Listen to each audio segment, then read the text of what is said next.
If you've searched for the best exercises for low back pain, you've probably found hundreds of videos, all claiming to have the answer. Today I want to tell you why that question is actually the wrong one to ask, and what the evidence says you should be focusing on instead. Welcome back to this series on low back pain. Drop a comment below and tell me what exercises you've tried and whether they've helped. This is it, right?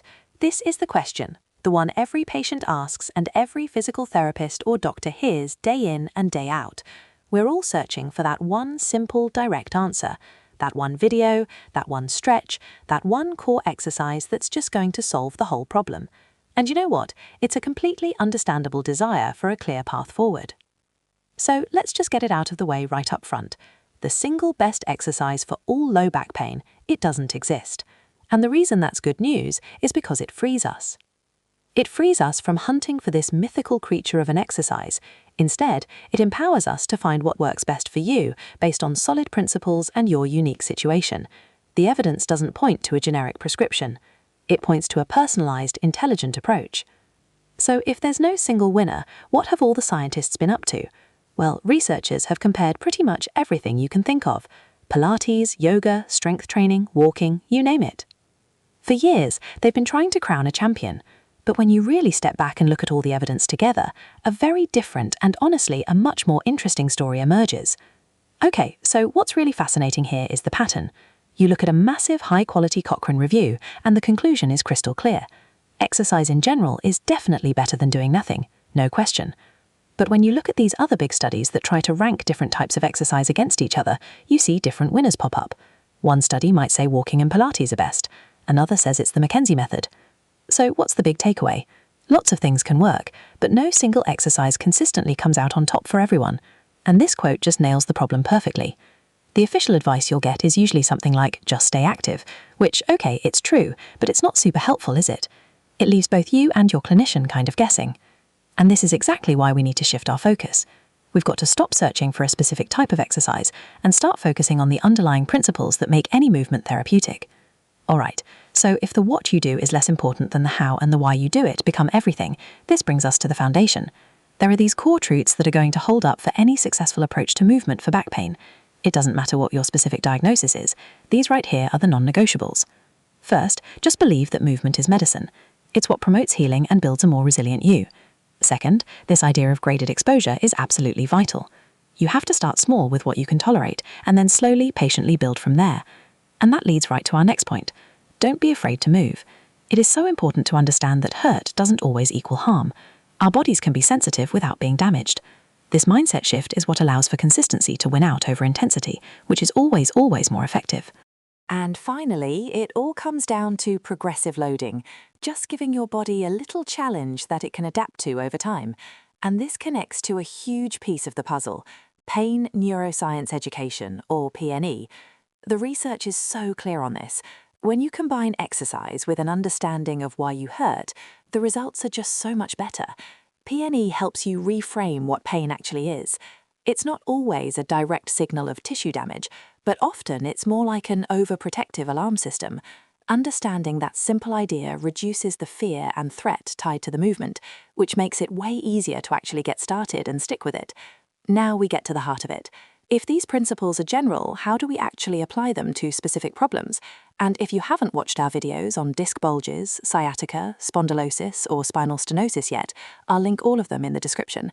This is where that vague, kind of annoying answer, "it depends," becomes a really precise and powerful clinical tool. So let's look at a few common situations. But before we can do that, we have to understand this one critical concept, directional preference. This is a phenomenon where moving in one specific direction, say bending backward over and over, consistently makes your symptoms feel better, or even better, it pulls the pain out of your leg and moves it closer to your spine.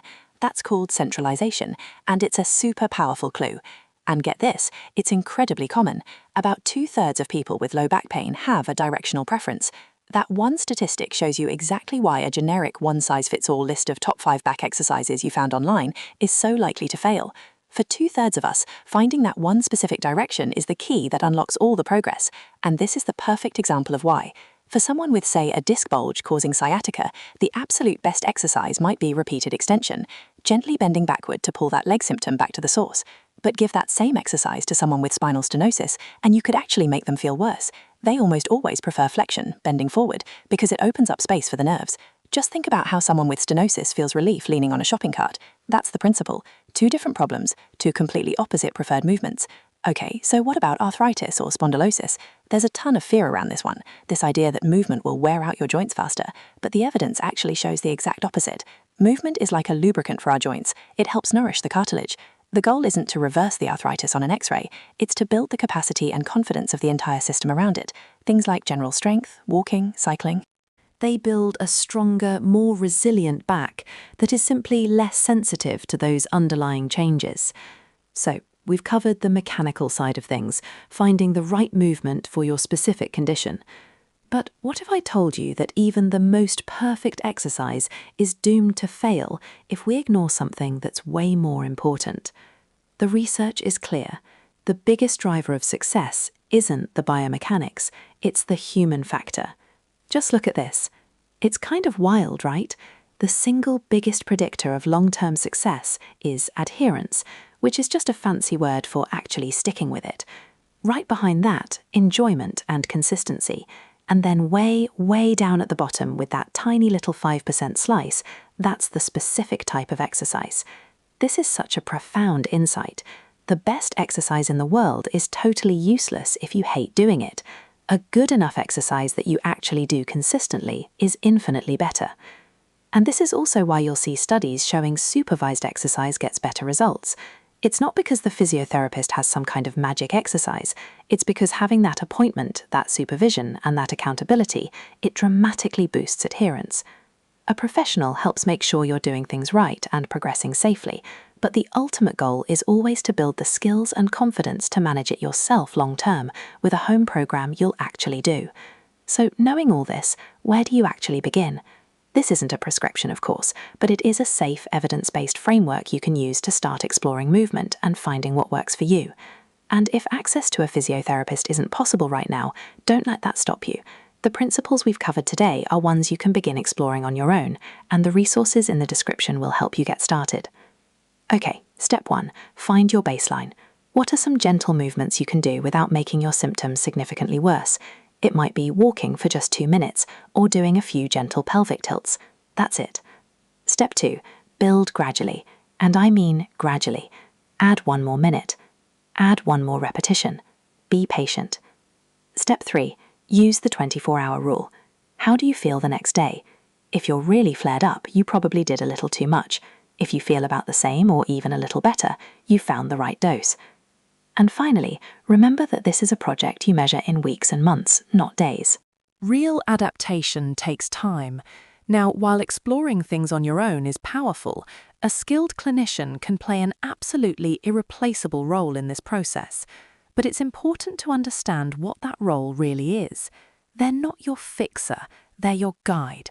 The real value of a good clinician is not in some generic handout of exercises they give to everyone. The real value is in a thorough individual assessment to find your starting point. They're the expert guide who can help you identify that directional preference, rule out any serious issues, and tailor all these principles directly to your body, your goals, and your life. And that brings us right back to where we started. This is the real answer, and it's grounded in decades of research. The best exercise isn't some secret held by a guru on the internet. It's a collaboration. It's the movement that fits your body, your specific symptoms, what you actually enjoy doing, and what you want to get back to in your life. So let's end with a totally new question. Let's just stop the search for the perfect, magical, best exercise. Instead, let's get curious. What is one small, simple, and maybe even enjoyable movement that you can explore today just to see how it feels? Because that right there, that's where the real journey to a healthier, more resilient back actually begins.